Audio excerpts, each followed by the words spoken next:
Don't I know you, sir? Don't believe so. I haven't been here in many years. Name's Silas Greaves. Silas Greaves? The bounty hunter?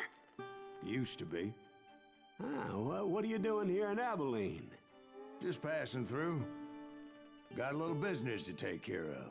Well, sir, it would be an honor if you would allow me to buy you a beer. Hell, son, it would be my honor to drink it. I'm Molly. Howdy. I'm Dwight.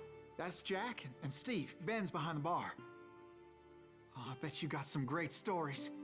A couple. Any of them true? Jack, be nice. A few. What about your shootout with Henry Plummer's gang in Bannock, Montana? Is that where you started as a bounty hunter? That's what it says in this here dime novel. Don't believe everything you read in them dime novels, boy. First man I hunted was back when I was riding with Billy the Kid. You knew Billy the Kid? Damn right. That scrawny son of a bitch had no fear. Wouldn't back down for nobody. I heard he collected the 10 stars off any crooked lawmen who crossed him. It was a war, boy. The Lincoln County War. And Billy promised his regulators would take the life of every bastard who helped bushwhack John Tunstall. Kid had a big chip on his shoulder and a hair-trigger temper. Made him dangerous as hell.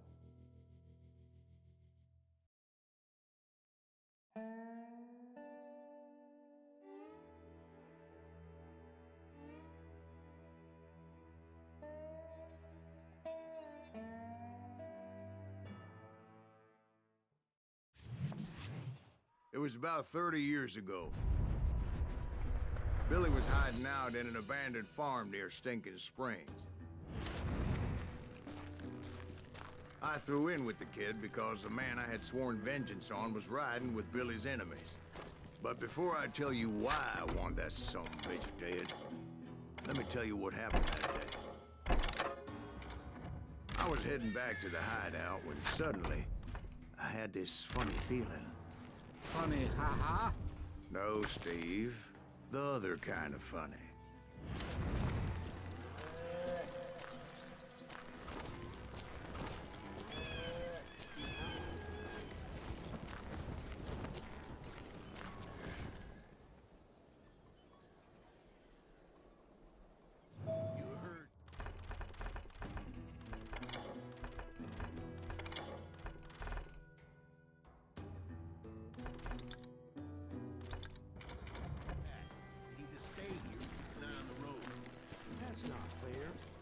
All the fun.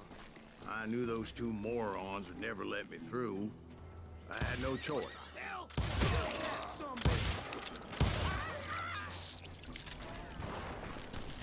Was it Pat Garrett's posse? Oh, yeah. I heard the shots and I knew I had to move fast. Garrett and his army of deputies had surrounded the entire homestead. I decided to help Billy and the boys out. So that's just what I did. As the governor of New Mexico was paying for the kid's apprehension, Garrett was able to hire every gun hand in Lincoln County.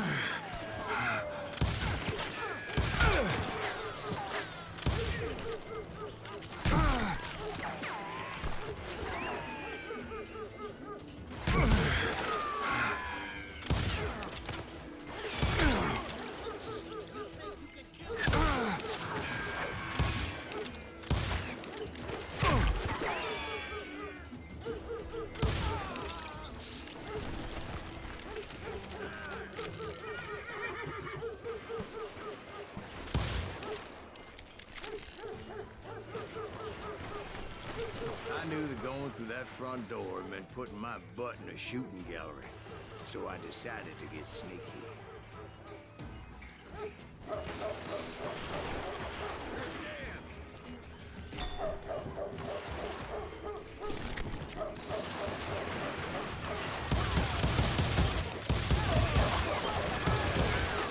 Garrett's men were running around like a bunch of chickens with their heads cut off.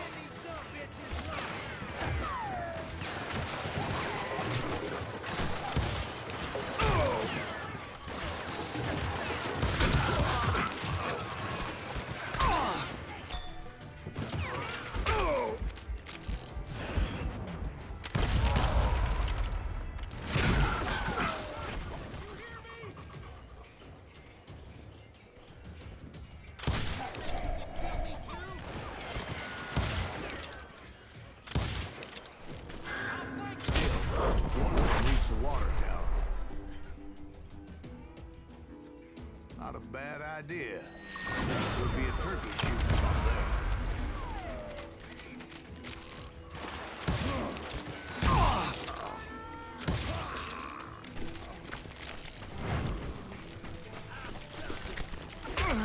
Luckily, these shooters Garrett hired weren't the sharpest tools in.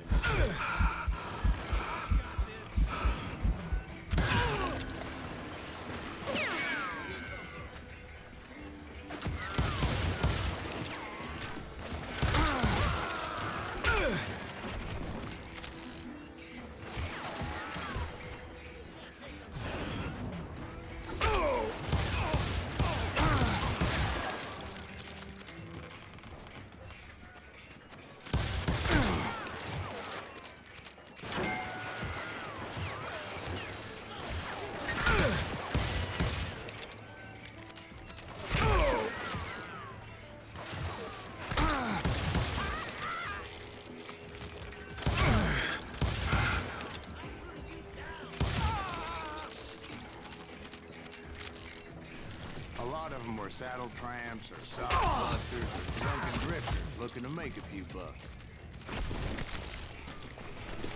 Then, I heard a friendly voice yelling at me from the window. Back door! We'll cover you! Truth be told, things weren't much better behind us.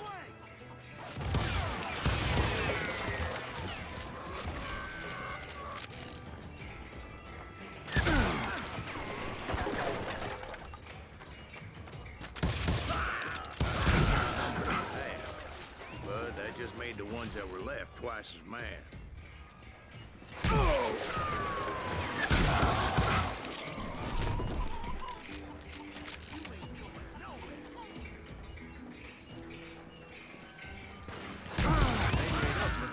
Of skill with a seemingly endless supply of ammo.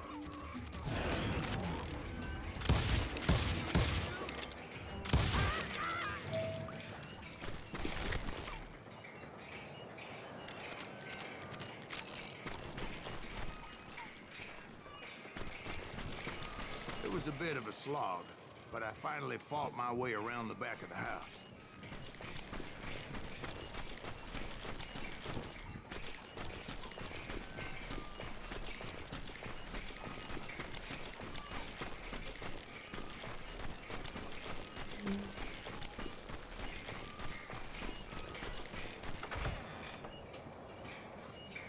Like that, I was inside. None the worse for wear. I passed Dirty Dave, and upstairs I found Billy and Charlie Bolger.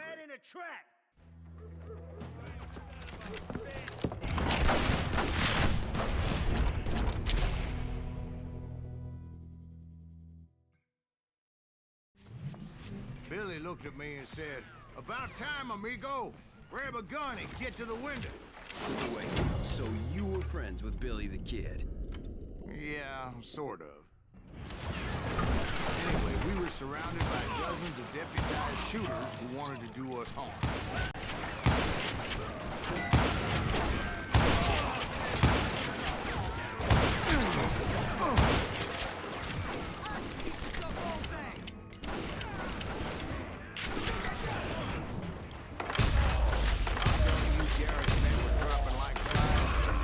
Kept on coming.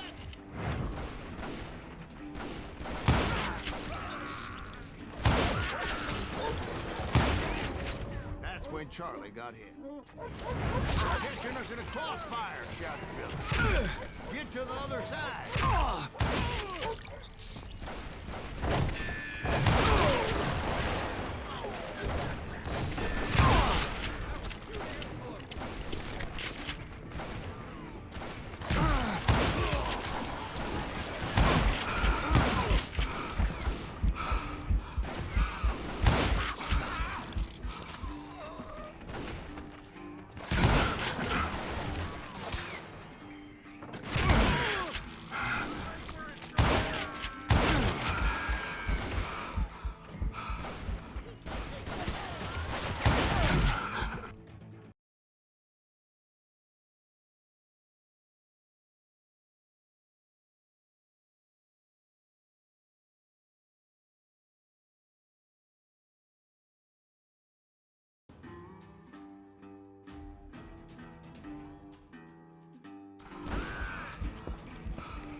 and run.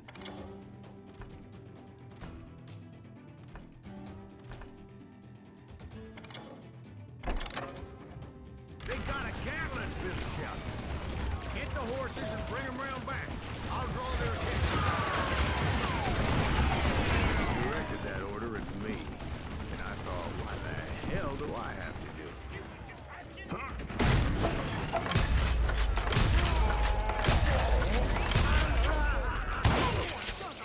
Many would have fled in my place.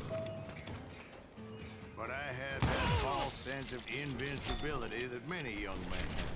Like Jack here. What are you saying, old man? Jack, he's just messing with you. Yeah, you better be. Mr. Graves, please continue. Please, call me Silas, ma'am. Now, where was I? You were heading for the barn.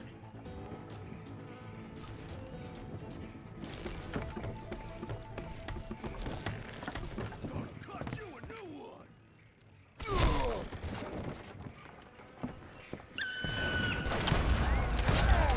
Making my way back to fallen foes.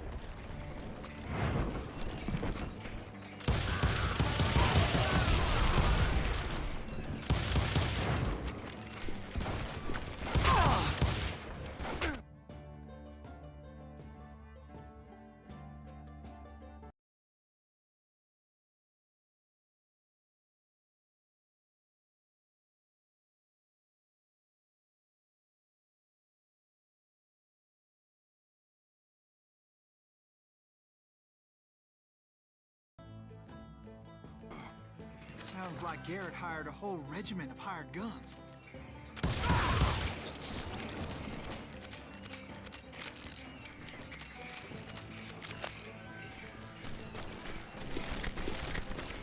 Yeah, and just when I thought I was done, more of these hapless bastards would come up.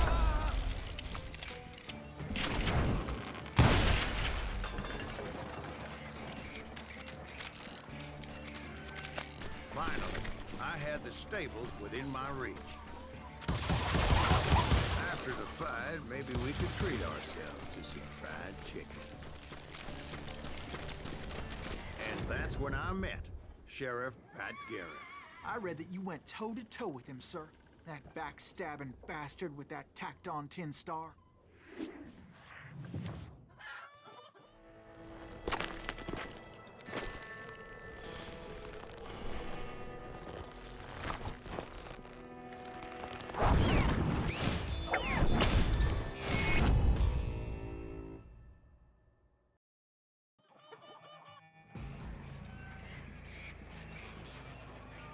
Challenged him to a showdown. You read that in a dime novel? It said he showed no fear as he took your measure with eyes like a rattlesnake.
In a fair fight. Is that what that Penny Dreadful said? No, boy. That ain't what I meant when I said I met Pat Garrett. So let me start again. I finally reached those damn stables.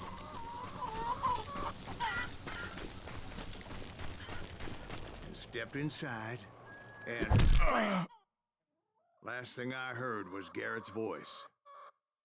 That's not Billy. And go on. How did it end? And, boy, that was just the beginning.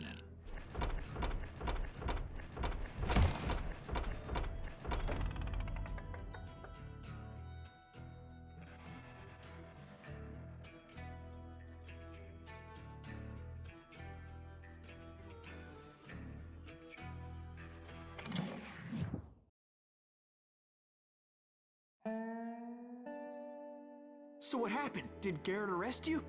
Yeah, after I came to, the bastard had clocked me with his Colt.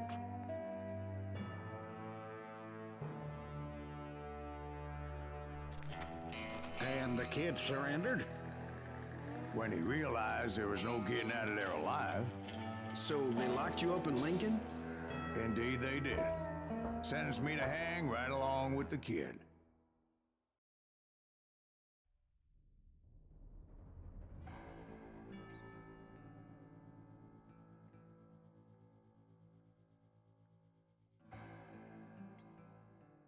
It's important to know that I was only riding with Billy so I could find the bastard I was after.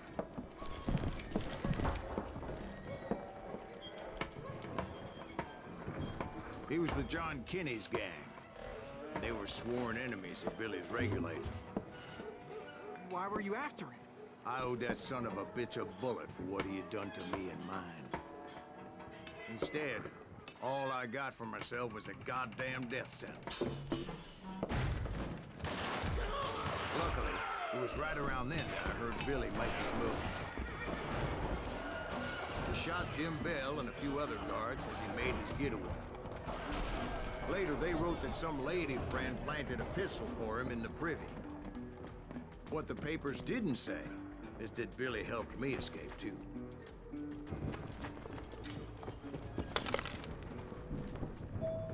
My first order of business was finding a firearm. Luckily, I located Deputy Bob Ollinger's mean-ass shotgun.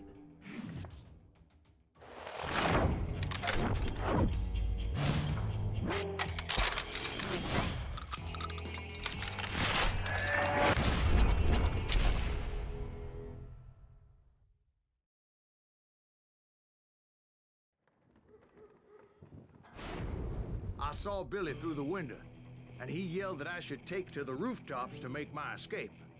So I did. Anybody see Billy? Hell yeah. That scattergun was like a double-barreled howitzer. It could blow a man clear off his feet. The kid's escape raised a huge ruckus. Guards were everywhere looking for him. Can't let that kid get away.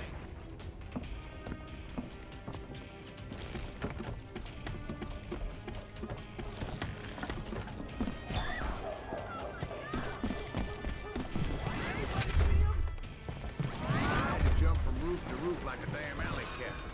I followed the planks where I could,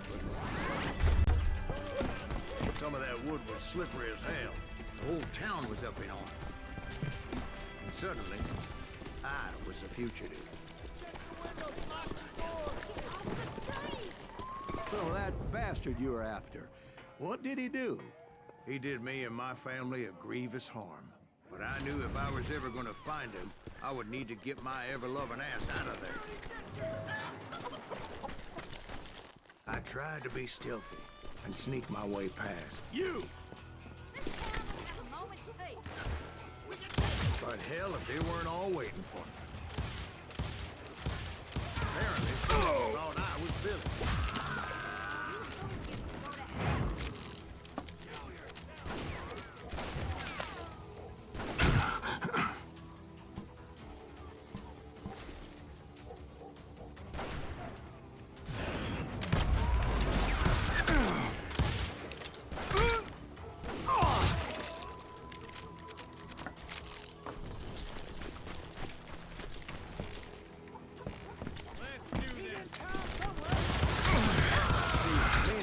Shared a certain similarity in build and color. I was just glad I had Deputy Bob's mean-ass shotgun.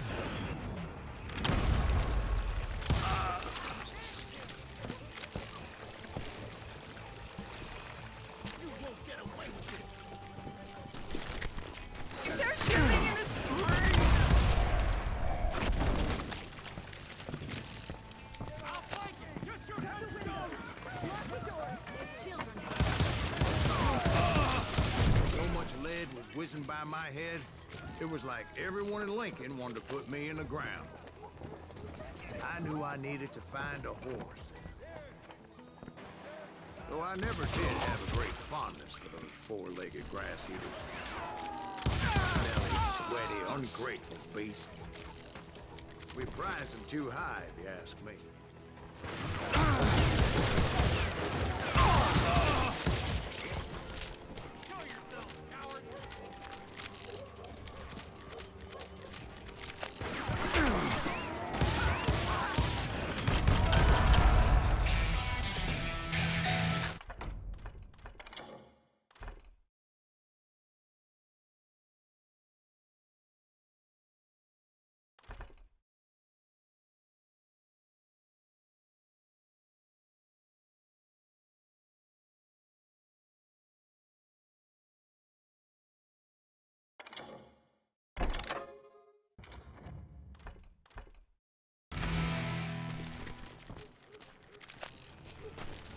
You're threatening the lives of innocent people.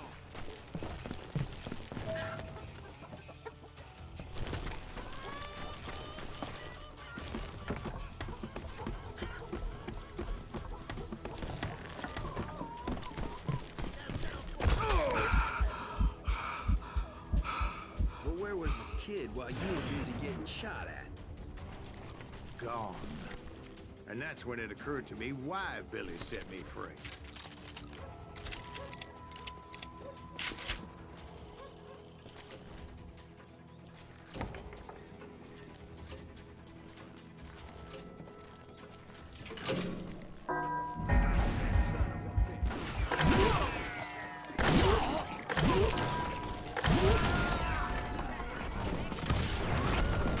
So I could be a hapless decoy and draw attention while he snuck out of town.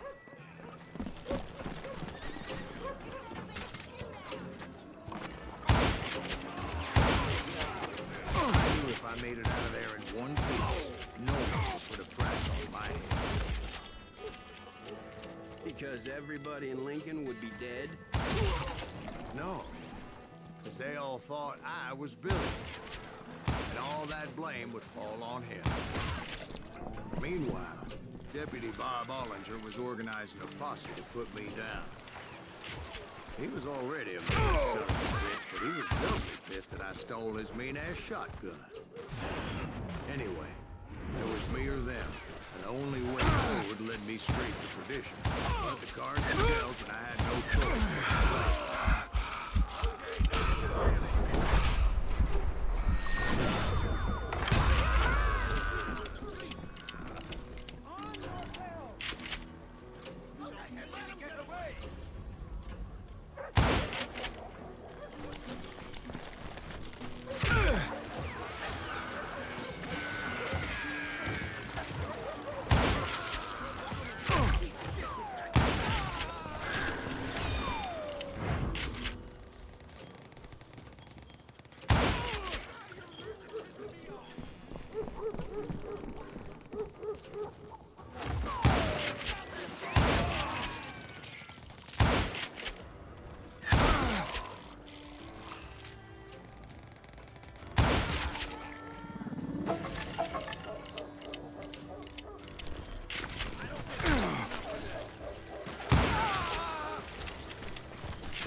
Stables at the edge of town.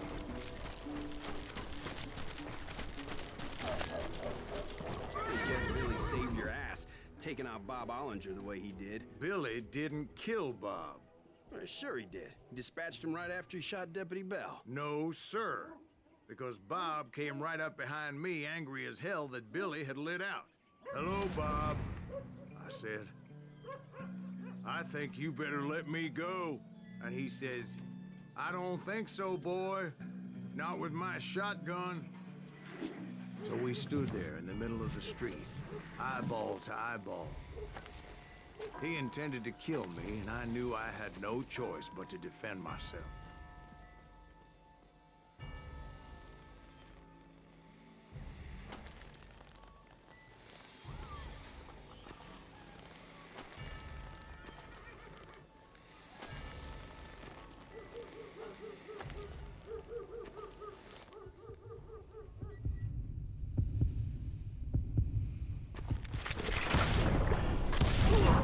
I killed him in a fair fight.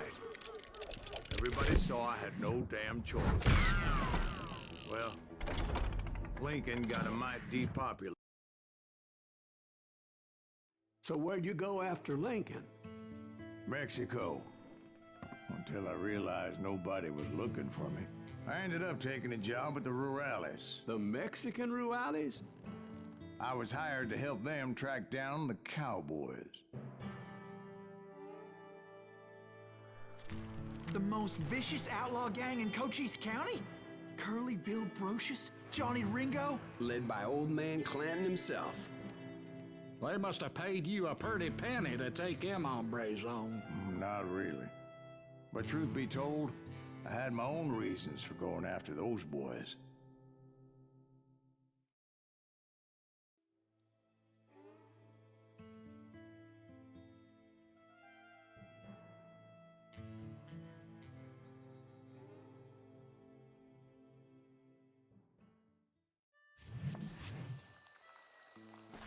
So was the bastard you were after now riding with the cowboys? Roscoe Bob Bryant was his name. Oh.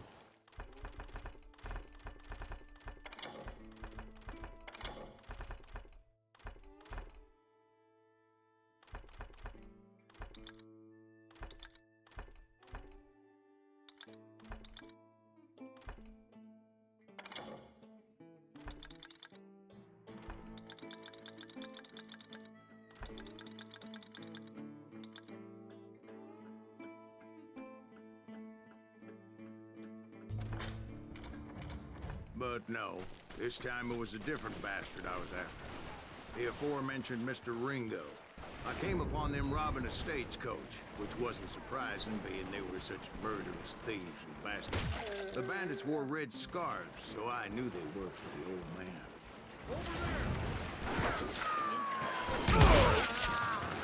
I did my best to help those poor bastards.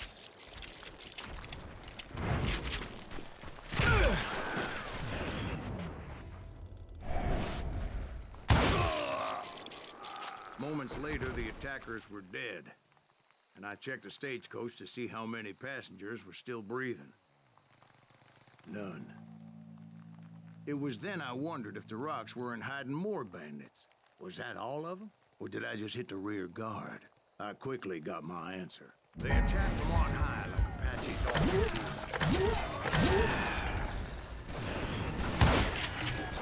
They were hearing great numbers from above that rained down lead on their hapless enemies' heads. Making use of the high ground and whatever else. Yep, the Apaches always appeared out of nowhere, and there never seemed to be an end to it.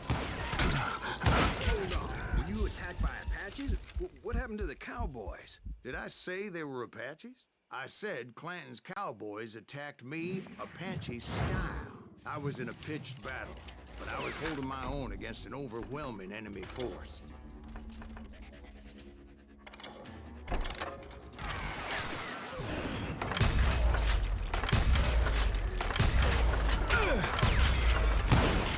See, at the time, I was still pretty green and would often blunder into regrettable situations. But I just kept shooting at anything I could see up in those damn rocks. I didn't see Ringo, but I knew he was a cowboy. He and Roscoe Bob had done me a dreadful wrong, and I was determined to have my revenge. But to get to Ringo, I knew I had to find my way past these other assholes first.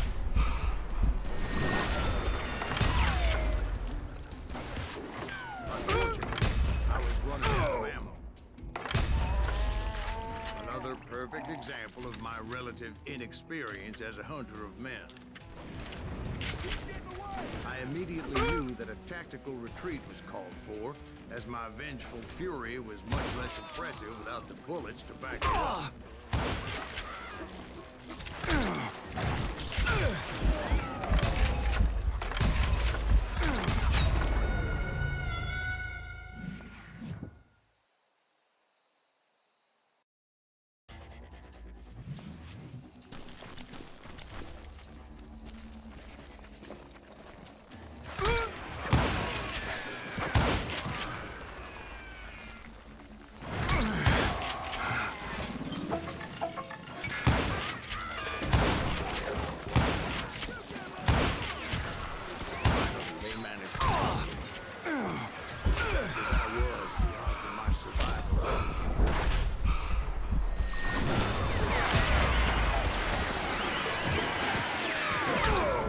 Serendipity was on my side as I suddenly spotted a way out of my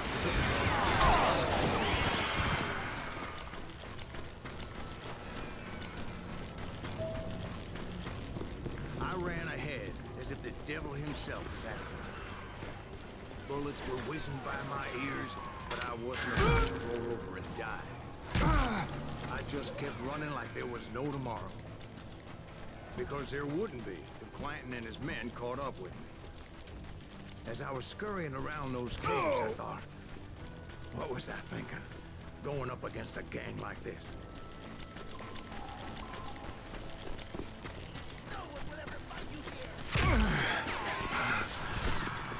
I just kept running, not knowing where the hell I was going. And that's when something miraculous happened. Like manna from heaven. I found the desiccated remains of what looked like an Apache warrior. The old weapon next to him supplied me with some much-needed ammunition.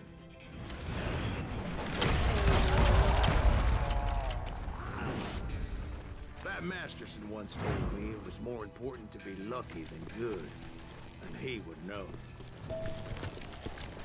And imagine my surprise when I found a fistful of dynamite to go along with that ammo. That stroke of good fortune evened the odds and bolstered my confidence. It was time to turn the tables. Time for the prey to become the predator. Time for the hunted to become the hunter. Time. All right, Jesus, we get it. They were right where you wanted them. I was done running. And the old man's boys were not expecting that. No, sir. I came at them like a wild. My fury knew no bounds.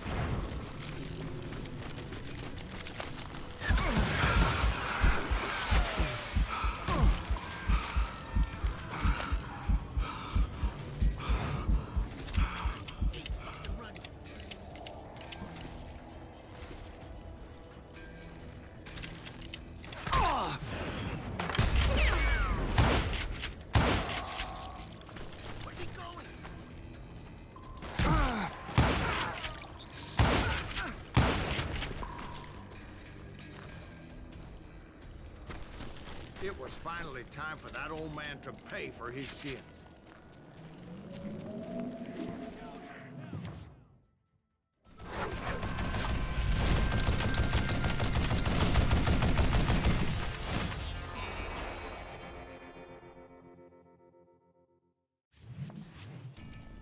I yelled out at the top of my lungs, "Clanton, I'm coming for you!"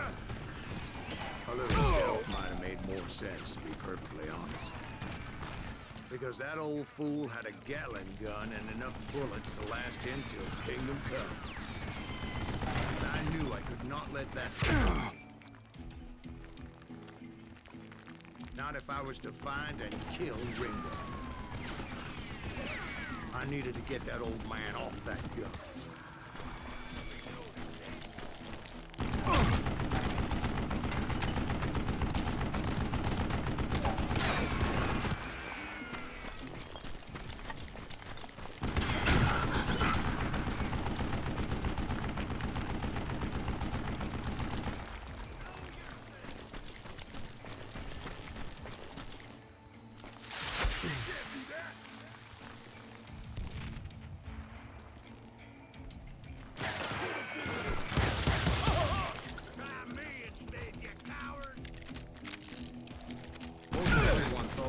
Juarez who had come up against him in Guadalupe Canyon, but it was just me.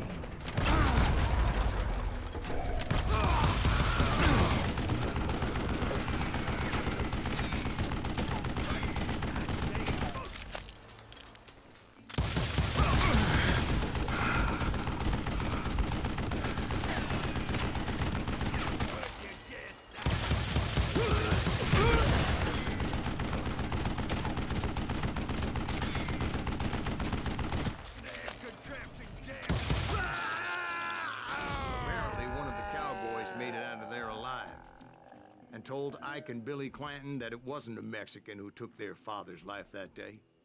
They just assumed it was one of the Earps. And that little misunderstanding eventually led to that legendary gunfight at the OK Corral.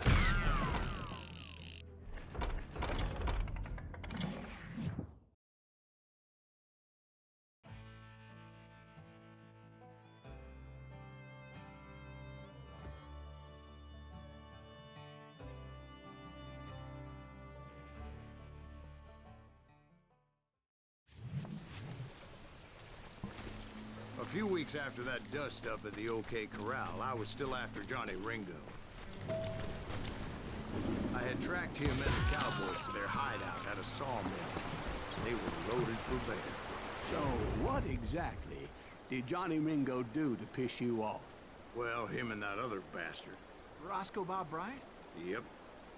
They both deserve to die, and I promise I'll tell you why. Get ready, boys. First, I need to tell you about the Cowboys' new boss, Curly Bill Brocious.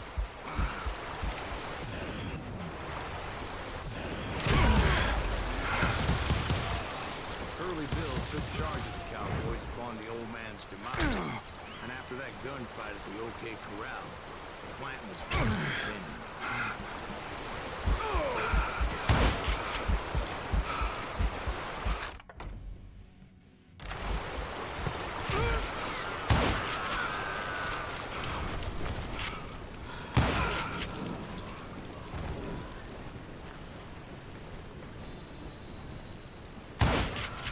So they murdered Morgan Earth and grievously wounded his older brother, Virgil.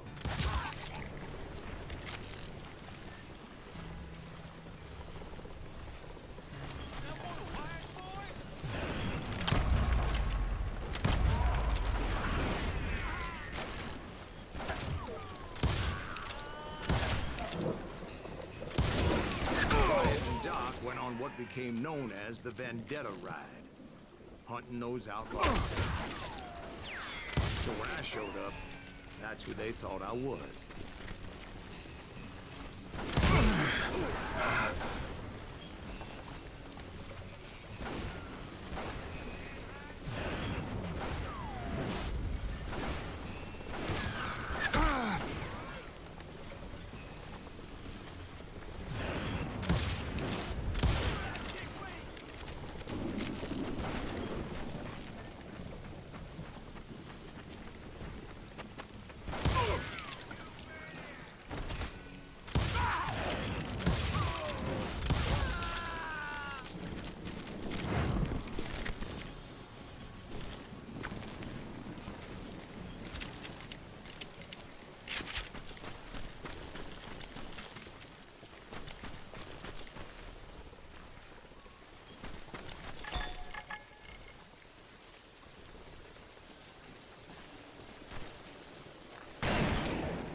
There were killers around every corner, all wearing red bandanas. That's how the cowboys identified each other, and I was beginning to wish I had one myself.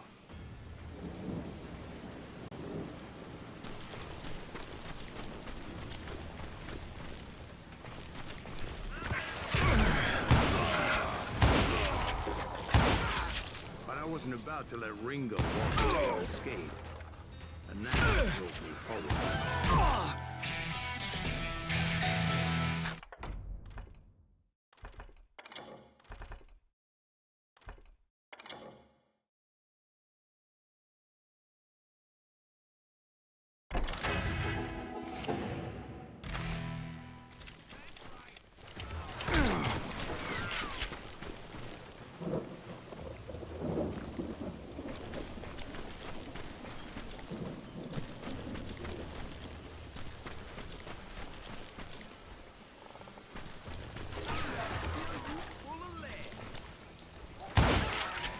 say that Ringo was really fast. I hardly saw anyone faster, boy. Certainly not Wyatt Earp. That man was all hat and no cap.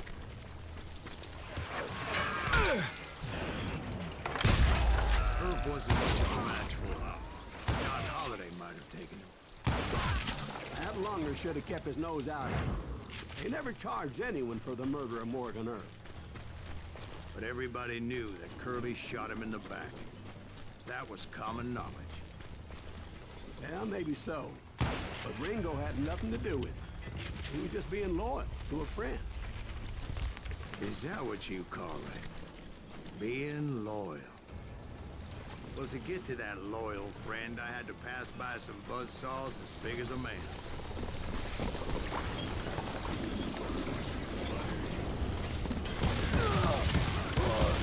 Excuse me, sir. I have a question. What's that, Dwight? After old man Clanton died, why didn't his son take over the Cowboys? Because Ike Clanton was dumber than a box of rocks and a yellow belly to boot.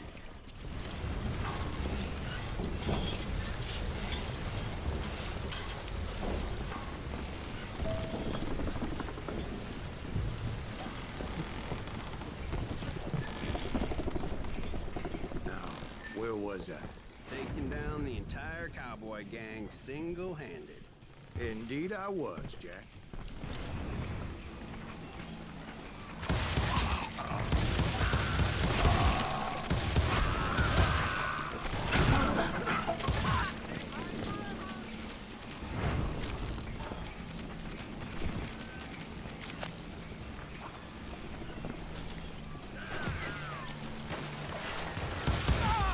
Though it wasn't easy, as those boys had good cover.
everywhere, piles of lumber, and God knows what else for people to hide behind.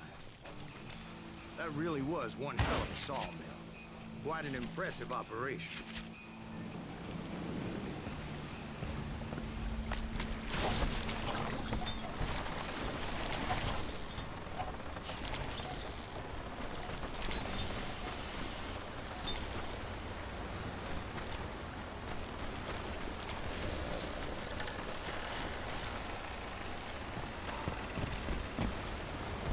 Curly Bill, did you see him? I'm about to get to that, Ben. Patience. I'm painting a picture here. There was this beautiful waterfall and a crystal clear stream that led to a verdant valley that was truly...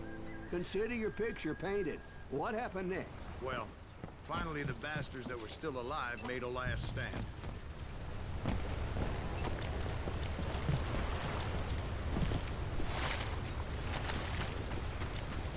Curly Bill, Johnny Ringo, and his compadres took off into the lumber yard, and I followed after.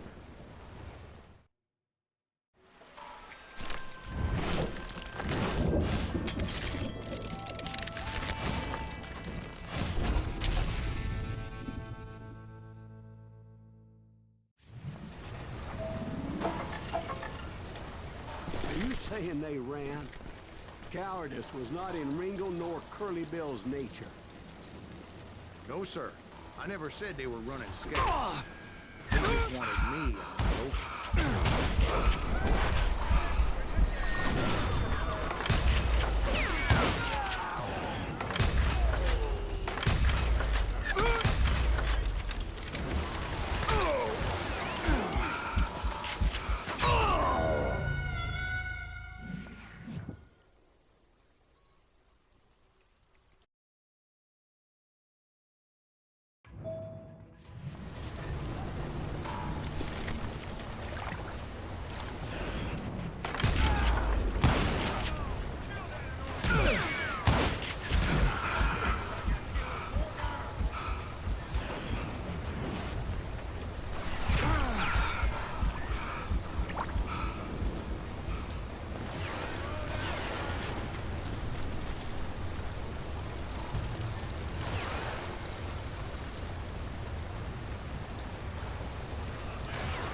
Lucius gave me no choice but to take his life. But Ringo was nowhere to be found. I knew you didn't kill Ringo, because he was found dead in a different location altogether. To this day, his killer is still unknown. Indeed. Took me a few months before I finally tracked his ass to West Turkey Creek Canyon.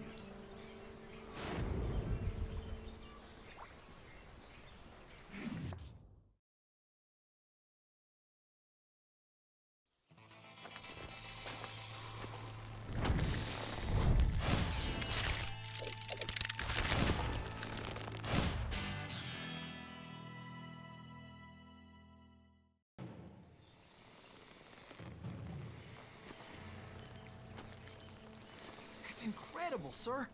I always thought that Doc Holliday was the one that killed him.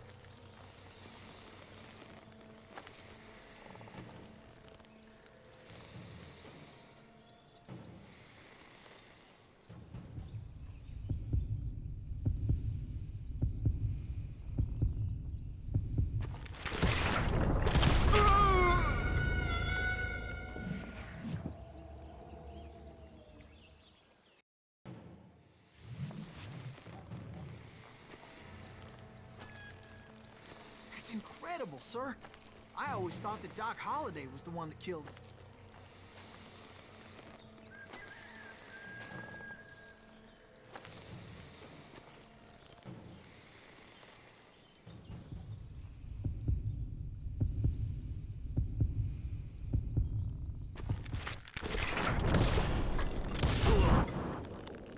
Sorry I had to ruin the legend for you, boy. But the legend ain't always true. Doc Holliday had nothing to do with the death of Johnny Ringo.